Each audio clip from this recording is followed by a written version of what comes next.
As we rolled into the Quick Mart parking lot, the burly redneck exploded out of his Bronco in a destructive rage. There was a red tint to his scraggly hair and the whiskers of his unshaven face that gave him the fearsome aura of a plundering Norseman warrior from a millennia ago. No doubt he was quite aware of the uneasiness he inspired, and once I stepped out of the Dodge Ram, I could almost hear him laughing to himself as he eyed up my inferior size and far less threatening appearance. He puffed out his rotund torso and stomped toward me, the look of an enraged psychopath on his face.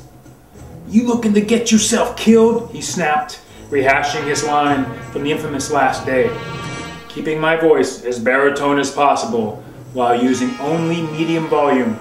I bellowed my response with shocking confidence. "Why? Who's gonna kill me?" Then I said with a mocking inflection, "You?"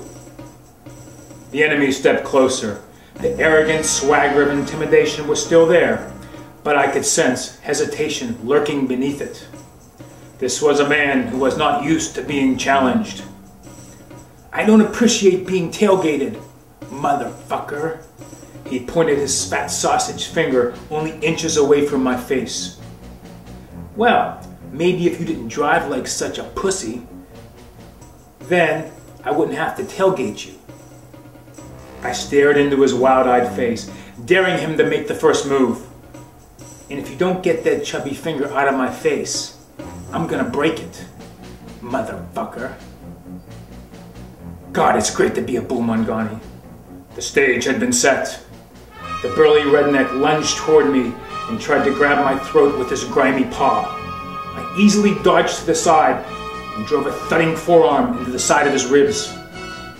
The blow sent him sprawling forward, off balance. Like a frenzied savage, I leapt on him from behind, and I put his fat neck in a vice-like chokehold.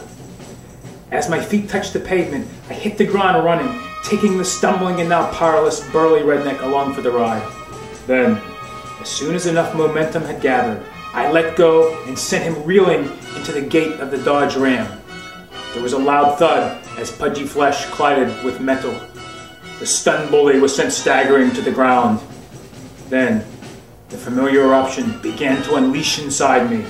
The uncorked anger, the bottomless rage, the thirst for vengeance seemed to know no limits. A screaming voice inside me seemed to convey only, "Joe Fenton mad, must get revenge on world." The battle was over, but I was just getting started.